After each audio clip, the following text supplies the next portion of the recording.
What's up, everyone? Welcome back to the channel. In this episode, I want to talk to y'all about something that I've been thinking about in a historical sense, and that is greed and the human condition in regards to land, cattle, and money. So for those of you that don't know, in 1883, I'm pretty sure that was the year, there was a really big blizzard that just rocked the Western world. The snow was piled so high, trains couldn't get through to bring supplies to the people most affected by the blizzard. They basically had to fend for themselves until the snow finally started to melt, which wasn't until May of 1887. I'm smoking that same Cavendish blend from my earlier videos, but it's pretty good.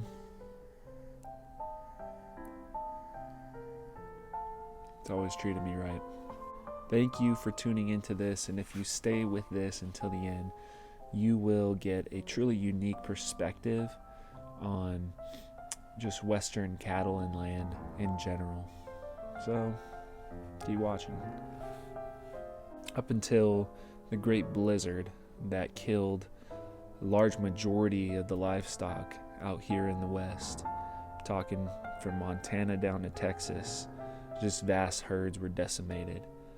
The people of America, the ones who were settling this land, the cattle barons and the cowboys, were stocking the range full of cattle that couldn't necessarily survive if any adverse conditions had affected them. And the crazy thing is that they were warned. That people were saying that the ranges were overstocked for years. In Theodore Roosevelt's book, he talks about all of the warnings that cattle barons had received. People were saying for years that the ranges couldn't handle the amount of cattle that they currently had. And yet people continued to dump money, time, and resources into these vast operations that clearly wouldn't have survived in the winter. Kind of like this Montana winter. And that's just a sneak attack blizzard in the middle of April. Back then, this was a serious winter. For months on end, it snowed, and any brief respite that they had was quickly followed up by freezing temperatures and killing conditions. You see, what would happen is it would snow, then the ice would thaw, and then it would rain. And when it would rain is the most serious time of all. It hit the cattle, and they froze.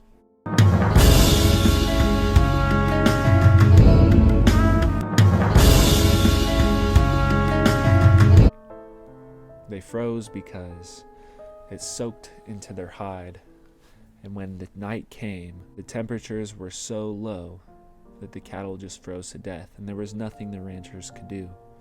And that's just one aspect of it.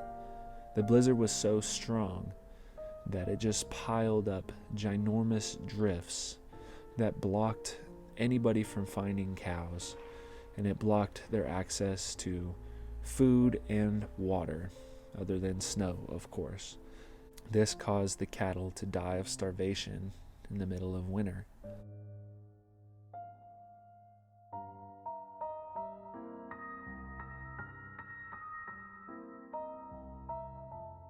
But could this have been avoided? People could have gotten over their greed and gotten over the quick riches that the West promised. For those that survived, they quickly realized that the West was no joke.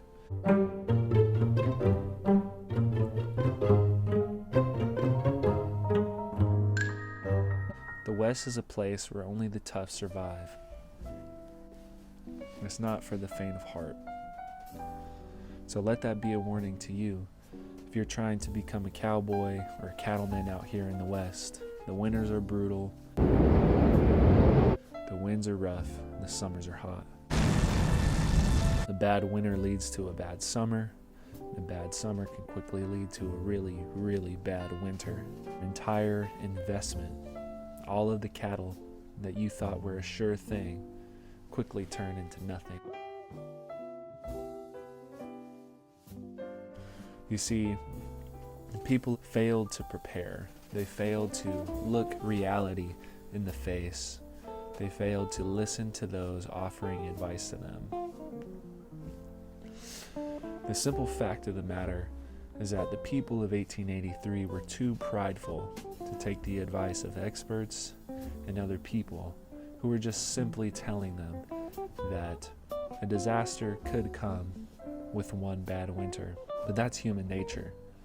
When we're in the good times, we don't see anything wrong that could happen. No, I'm not saying I'm a pessimist. I'm not saying that bad times lurk around every corner.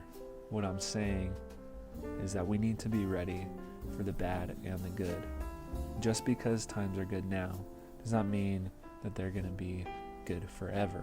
But if you are among the general population that needs to prepare their near and dear ones for survival in extreme situations without burning a hole in your pocket, then it's time to budget the process. This way you can be prepared for the unknown without compromising on the current quality of your everyday life. Times are bad, they will get better. That is life. It's been that way since the dawn of time. Even Adam and Eve sinned.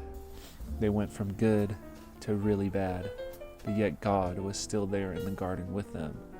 He was willing to bring back the good times, and all Adam and Eve had to do was search for God, and they would be back in the good times. The great cattle barons are gone. There is no more free-range land like there was back then. 'Cause there ain't no fields left to run. All the fences done gone up. There ain't no cattle drive. Closest thing I know of is in Wyoming and Nevada, where BLM offers great swaths of land to ranchers. But that's still nothing compared to what these cattle barons had. And so, like I said, this is a warning. This is a warning to people moving out west, for cattlemen, for cowboys, for people just trying to get by in life. We need to stop overgrazing our pastures. We need to have better pasture management. We need to focus on healing the land instead of exploiting it. The land is going to take back what's rightfully theirs. That tough times don't last, but tough people do. You see, the blizzard, it pushed a lot of the paper-handed people out of the cattle industry. Those that remained after 1883, who reinvested their capital, who managed to hang on to whatever they had left, and they stayed. Those are the ones who reaped really big rewards in the 1890s. Coincidentally, a lot of the major cattle barons who survived were those that listened to the men on the ground. They were the ones who hired good foremen who told them to cut back on their cows, and the cattle barons did. This led to less losses. It didn't completely cut out losses, but it led to a greater chance of survival for these cattle barons. I say let that be a lesson to all those who are in a corporate position. You cannot continue to ignore the person who's working in the bank, the person who is boots on the ground, who is there day in and day out. If you want your business to succeed, you need to listen to them. If you want your business to fail, continue to go after some ideal or chase money that you're just, if you're being honest with yourself, being greedy for. Now, I'm not saying there's anything wrong with making money. Of course there isn't. That's what people need to do.